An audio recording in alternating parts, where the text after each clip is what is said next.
Músicas en tránsito. Lo que dicen las músicas de un mundo transcultural.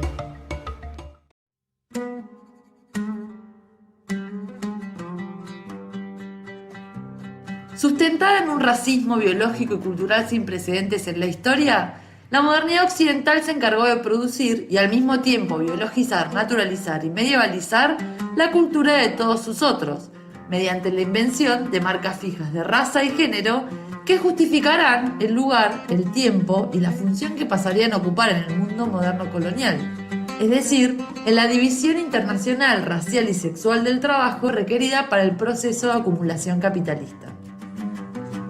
Por ejemplo, los supuestos occidentales que nos hablan del prácticamente instintivo y atrasado carácter opresivo, patriarcal y sexista musulmán no son inocentes.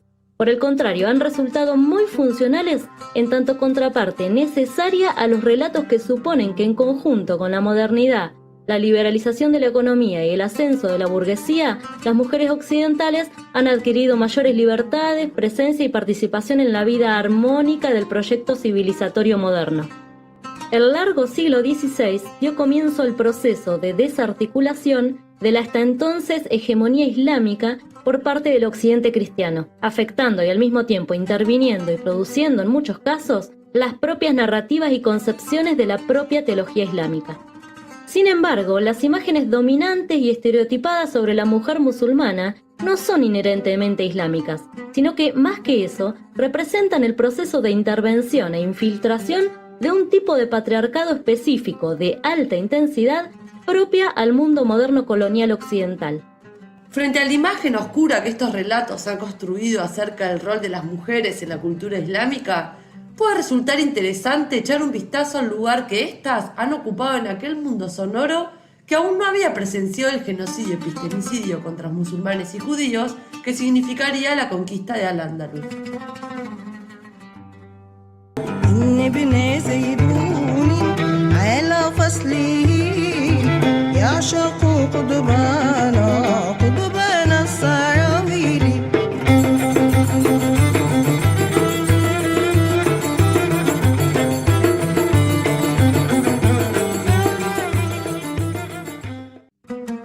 Desde al menos mediados del siglo VIII, en todo el mundo musulmán existieron colectivos muy numerosos de mujeres cantadoras, intelectuales, artistas, creadoras, difusoras, pensadoras y sabias que se erigieron en paralelo a los músicos hombres en parte fundamental del proceso de apogeo que tuvo la cultura islámica desde su nacimiento hasta el siglo XV, influyendo no solo en la formación de la cultura musical andalusí, sino también y de forma determinante en el arte cortesano europeo occidental. Se trataba de mujeres esclavizadas de los diferentes territorios conquistados por el Islam que conformaron una especie de clase colectivo respetada y altamente cualificada no solo por las élites gobernantes de los territorios conquistados, sino también por toda la población, ya que no solo tenían la función de cantar, sino que eran a la vez compositoras, tañedoras de instrumento, maestras de música y transmisoras de la tradición musical, para lo cual estas prestigiosas cantoras eran instruidas cuidadosamente. ¿Cuál fue el rol de las mujeres en estas culturas? Si representan la más cruel barbarie, ¿por qué se tomaron como modelo para las cortes cristianas del norte de Europa? Mientras el norte occidental europeo transitaba marginal y periféricamente su Edad Media, entre los siglos VIII y XV, Al-Ándalus, el territorio de la península ibérica dominado política y económicamente por el poder islámico, configuró una cultura musical específica y sumamente suntuosa, que fue al mismo tiempo el resultado transcultural de la incorporación e intercambios permanentes con diversas culturas y tradiciones musicales, como las de Mesopotamia, Bizancio, Siria, Persia, judías y cristianas. Procesos que fueron posibilitados además por el vasto corredor económico conocido como la Ruta de la Seda, del cual los musulmanes fueron actores importantísimos y por la cual circulaban con bastante libertad no solo productos, personas e ideas, sino también una pluralidad enorme de saberes y prácticas musicales que dieron lugar a la permanente emergencia y desarrollo de técnicas de interpretación, entonación e instrumentos musicales.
A diferencia del genocidio que caracterizaría el tipo de conquista cristiana moderna, de todas las regiones que los musulmanes conquistaron, más que aculturar, supieron recoger el mejor legado de las poblaciones sometidas, y con ese vasto conjunto de aportes consiguieron ordenar un sistema relativamente coherente en el que predominaba la influencia que allí había tenido su origen.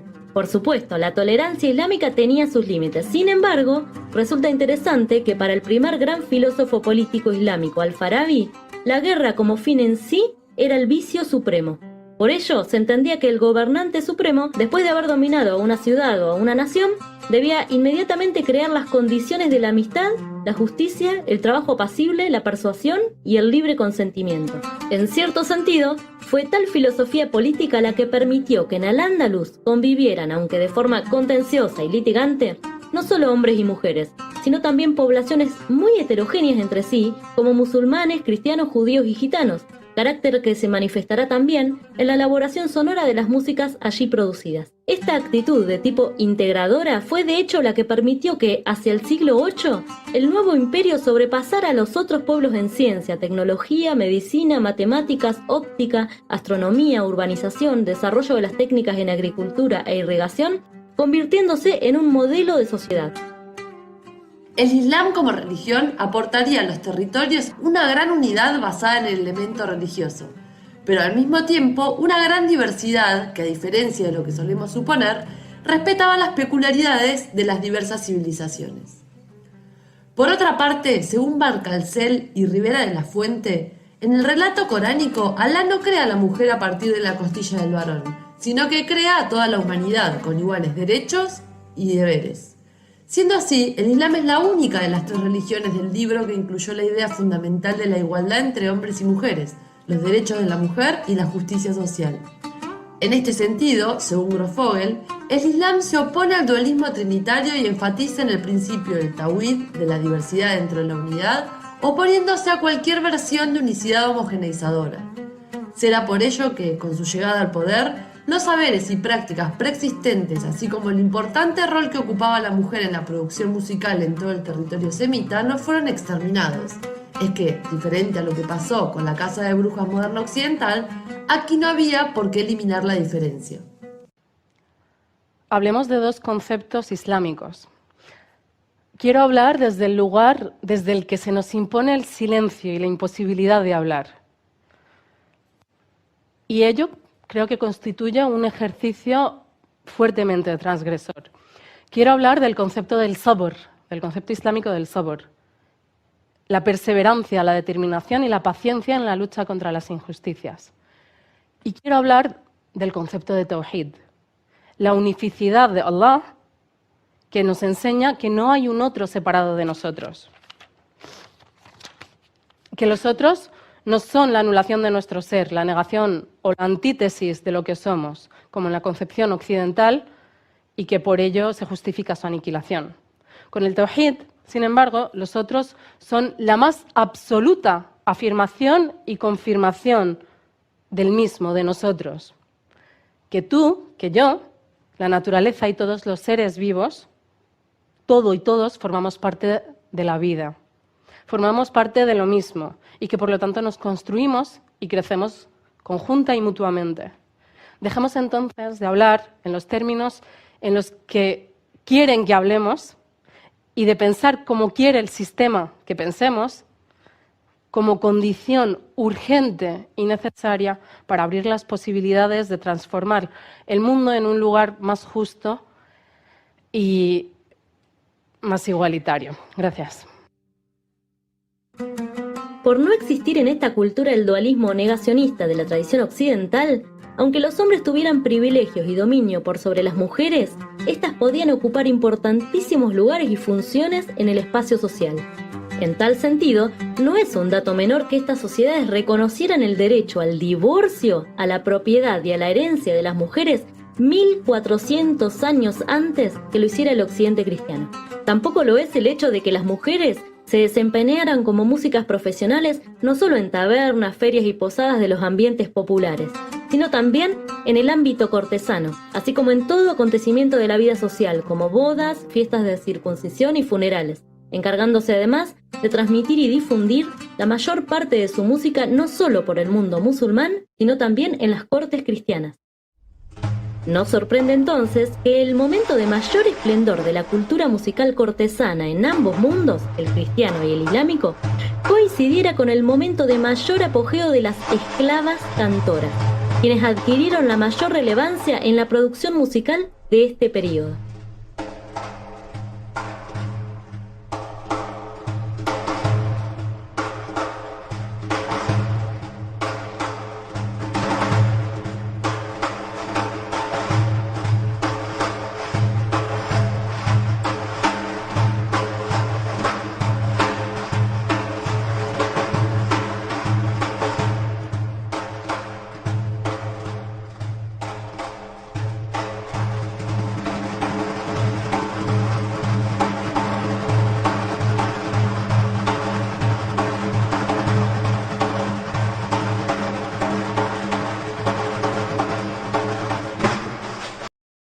Las esclavas cantoras representaron un colectivo de mujeres instruidas que en ocasiones tenían una presencia y un poder muchísimo mayor de lo que podía ser común en aquella época para una mujer.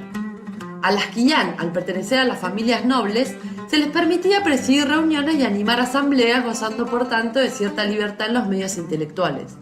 Por otra parte, una mayoría conocida como yawari eran preparadas y educadas para posteriormente ser vendidas como cantoras. En todos los casos, para poder ejercer el oficio, debían poseer una voz melodiosa, talento, educación musical y un nivel intelectual alto, por lo que debían dominar no solo el arte del canto y de la música, sino también el de la poesía y la métrica. Aunque parezca una contradicción, la condición de esclava, aunque no todas lo eran, no era excluyente de tal posición de privilegio. Aunque prácticamente en todo el mundo premoderno existían regímenes de esclavos, el esclavo no se ajustaba al concepto que adquiriría en la modernidad luego del circuito comercial del Atlántico, el tráfico de africanos y la conquista de América, ya que se le reconocía el mismo valor espiritual que aquel de las personas libres. Incluso, particularmente en el mundo islámico, el estatuto del esclavo era especialmente flexible, por lo que, a diferencia de lo que ocurriría a partir de la modernidad colonialidad, no era una condición inamovible. La manumisión era frecuentemente y relativamente fácil, y los esclavos estaban usualmente muy integrados en la sociedad dominante. Las esclavas cantoras, de hecho, podían adquirir su libertad luego de la muerte de los dueños a través del matrimonio e incluso podían comprar su libertad, ya que recibían remuneración por su trabajo como cantoras y también como maestras de música. Tenemos muchísima información sobre las mujeres esclavas en Al-Ándalus. La razón es muy sencilla, no es que hubiera muchísima esclavitud, había esclavitud, pero no es que fuera un fenómeno tan extendido. Lo que ocurría es que es un fenómeno que afecta sobre todo a las capas más elevadas de la sociedad, que son los que poseen esclavos y por tanto esclavas. Entonces, por eso, naturalmente, las fuentes ocupan mucho de estas esclavas. Y algunas de ellas conocemos bastante información sobre su personalidad. Así es claro, se corre el peligro de, al insistir en el tema de las esclavas, hacer pensar eso, que los andalusíes eran unos esclavistas. Eran tan esclavistas como cualquier otra sociedad de la época. De todas maneras, hay que tener en cuenta que las esclavas también tienen diferencias extraordinarias entre ellas. Hay las esclavas que se adquieren para el trabajo de la casa y ahí sobre todo hay unas esclavas de lujo que llegaban a tener unos precios exorbitantes y son mujeres que habían sido educadas extraordinariamente bien. Algunas, por ejemplo, ahí se cuenta el caso de unas mujeres que eran de origen vascón y fueron llevadas a Medina, en la península arábiga, para que allí aprendieran música y canto. Y volvieron ellas unas medinesas que tuvieron muchísimo éxito en el harén del califa, del emir. En esa época era todavía el emir. Por ejemplo, en el palacio del califa o de grandes establecimientos aristocráticos había muchas esclavas que estaban muy bien educadas porque se destinaban a ser mujeres de los hijos de la casa también. Entonces, eso se sabe para los omeyas. Las mujeres de los omeyas, las madres de los hijos de los príncipes omeyas, elegían personalmente a las esposas de sus hijos entre las esclavas. Porque así sabían que tendrían una aliada en la casa de su hijo. Ahí todavía hay toda una serie de temas de parentesco con los que no podemos entrar, pero que hay que tener en cuenta toda esta relación. Y también hay que tener en cuenta que la esclava, cuando se convierte en madre de un hijo varón, y su dueño reconoce ese hijo como propio, que era lo que solía pasar, claro, entonces la esclava adquiere un estatuto superior, y ese estatuto quiere decir que no se la puede vender, normalmente se la va a manumitir a la muerte del dueño, y sus hijos tienen el mismo derecho que los hijos legítimos, los hijos de esposas legítimas, a la herencia del dueño de la casa. Entonces, eso es muy importante porque quiere decir que cómo se divide la propiedad, se divide a partes iguales entre lo que corresponde a los hijos, da lo mismo que la madre haya sido una esclava o haya sido una mujer legítima. Y lo mismo ocurre con los califas. Todos los príncipes omeyas reinantes son todos hijos de esclavas. No hay ninguno que haya sido hijo de una mujer árabe de la familia de los omeyas. En el siglo IX se crearon en Al-Ándalus las primeras escuelas de esclavas cantoras o kainat, donde se formaban no solo en música, las reglas del canto y la instrumentación, sino también la lógica, la filosofía, la geometría, la astrología y la geografía. Buena parte de ellas eran también poetisas y por lo general se especializaron en la ejecución de instrumentos como el oud, el tambur, el duf, instrumentos de viento como el nai, tambor de marco, címbalos, entre muchos otros, aportando al desarrollo técnico instrumental. Córdoba fue el centro de estas escuelas, a las que se dirigían tanto los emires musulmanes como los reyes cristianos que solicitaban el servicio de estas cantoras. Fue así como influyeron en las prácticas musicales cristianas, no siendo una casualidad que fuera por estos tiempos en los que prosperara la cultura de les trovadores en el norte occidental. Se trataba de un colectivo de mujeres con unos conocimientos mucho mayores que la gran mayoría de la población que las rodeaba. Su posición social, junto a los poderosos de la época, otorgaba a muchas de ellas un alto estatus y sus opiniones eran tenidas en consideración por las altas esferas de la sociedad, ya que por la enorme formación académica que tenían, eran consideradas sabias.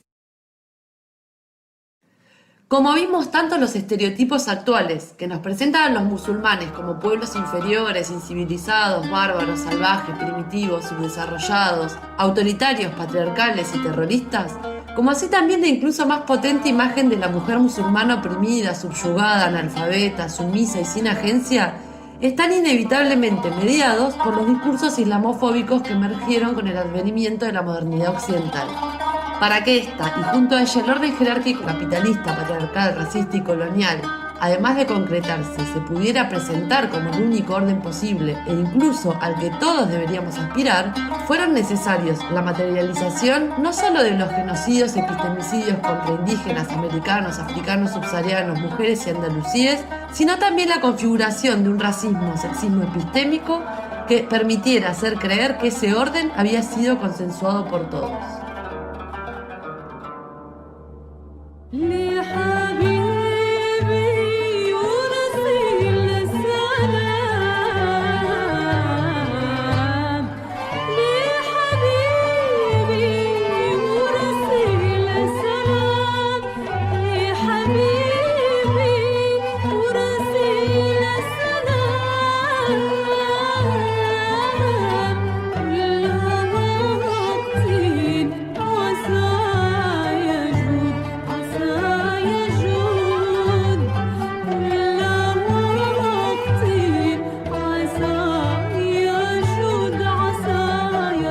Por otra parte, las esclavas cantoras de Al-Ándalus nos hablan de otros mundos, incluso del nuestro, ya que gran parte de los saberes y prácticas que aportaron y contribuyeron las mujeres islámicas al mundo sonoro occidental navegaron también hasta nuestra América, identificándose a través de un original proceso de traducción intercultural con los ruidos subalternos que habitaban nuestra región.